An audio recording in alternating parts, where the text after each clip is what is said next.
The Republic of Somaliland has a government, passports, a flag, and an army. It has territory here on the Horn of Africa, and like almost all African countries, it was once a colony of a European power. But Somaliland is not a country, not technically.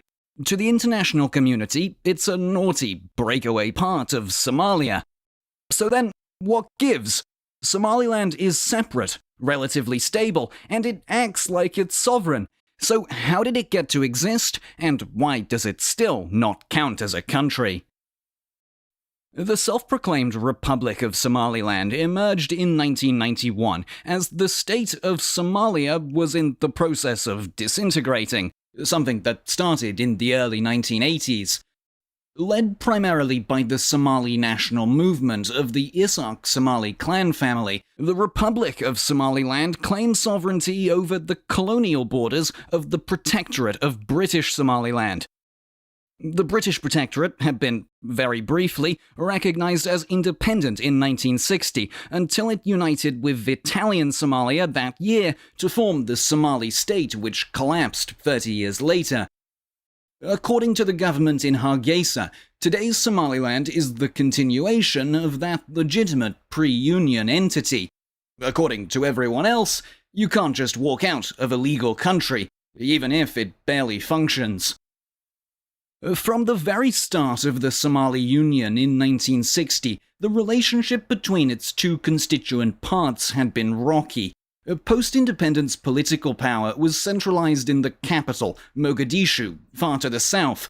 Almost as soon as they agreed to the merger, northern Somali, from the clans of the lands of the old British Protectorate, principally represented by the Isaaq, felt overlooked and exploited, particularly because they were used to being left alone, living in a possession which Britain was always extremely disinterested in. For several centuries, the Somali clans of today's Somaliland had nominally been ruled by various foreign empires. The Ottomans, the Egyptians, and then the British had all had a go. But in practice, the Somali remained largely autonomous. Unless you had a strong need for goats or camels, there's not much to exploit across the arid steppe and mountains covering most of Somaliland, the rest of Somalia, and the greater Somali homeland, which includes parts of modern Kenya, Djibouti, and Ethiopia. The exceptions were spots along the coast, where the empires flew their flags in small merchant towns and accepted lip service from the inland herders who made up the bulk of the Somali population. Nomadic clans, the foundations of the Somali social order, along with Sunni Islam, only had as much to do with each other as they wanted, intermarrying in good times and fighting in bad. The clans aren't like noble houses. Ancestry assigned everyone to a clan. Clans had sub-clans and linked up as greater clan families. Occasionally, sultans would lead loose clan confederations, but for the most part, the Somali relied on their imperial benefactors for interactions with the outside world. The main Isaaq clans and their neighbours petitioned Britain for a protection agreement in 1884. For the Somalilanders, the UK was an attractive overlord to choose when compared with the competition. The Ethiopian Empire under Menelik II was expanding and was well on its way towards conquering swathes of the Somali steppe, bringing taxes, settlers, and Christianity along with it. The alternative Europeans weren't much better. France was a pariah in the Muslim world, in large part for its treatment of the Algerians, and was known for being a meddlesome colonial force.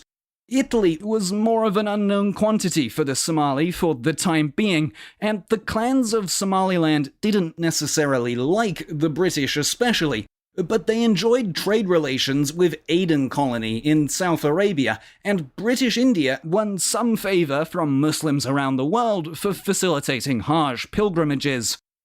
London had no interest in spending resources trying to change the Somali, with the Protectorate government banning Christian missionaries from proselytizing, for example, and it was also thought unwise to directly tax the clans. In fact, British Somaliland was virtually an economically irrelevant imperial possession. The main reason to keep it was to keep France and Italy out. A third of Somaliland was signed over to Menelik in 1897, and Britain nearly withdrew from the Horn of Africa completely after a rebellion against Ethiopia spread towards British-protected clans around the turn of the century. Led by Syed Mohammed ibn Abdallah ibn Hassan, popularly known as the Mad Mullah among British officials, the dervish movement fought to expel the hated Ethiopians and other foreigners from Greater Somalia. Only wide-scale destruction forced Britain to pay attention and eventually to establish a small colonial garrison.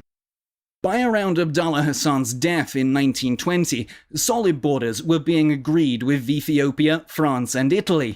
World War II briefly shook things up, but they're still largely the lines on the map today, with the notable dispute being Somaliland.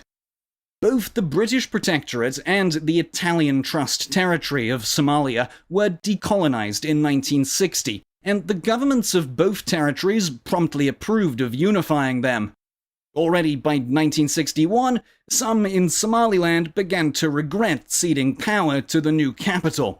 Then, less than a decade into Somali independence and union, a coup in 1969 saw General Siad Barre take over in Mogadishu.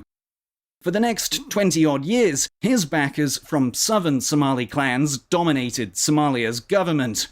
The Barre regime's brutality in maintaining its power, and particularly its war on the Isaaq clan, served as the catalyst for the former protectorate in the north declaring its own independence after rebel groups ousted him and Somalia collapsed in 1991. However, as Somaliland agreed to join Somalia in 1960, no country accepts their retroactive claim to the imperial-era border, and key to being a country is recognition by other countries that you're really a real country. So Somaliland isn't. Further complicating its assertion to independence is a decades-long border dispute with another Somali faction, Puntland. The old protectorate overlaps with Puntland's associated clan territories, and the line between the two has always been fuzzy. Perhaps the final nails in the coffin for Somaliland's international acceptance are warnings from the UN and the African Union that recognizing one separatist state could easily start a firestorm of conflicts across post-colonial Africa. Speaking of, before being forced to decolonize, France spent 130 years trying to bend Algeria to its will. A much more hands-on colony than Britain in Somaliland. Find out more about empire in Africa in the video on French conquest and Algerian resistance to the left. Or see how British power was challenged closer to home in the Irish War of Independence. Hopefully, I'll see you there. And thanks for watching Look Back History.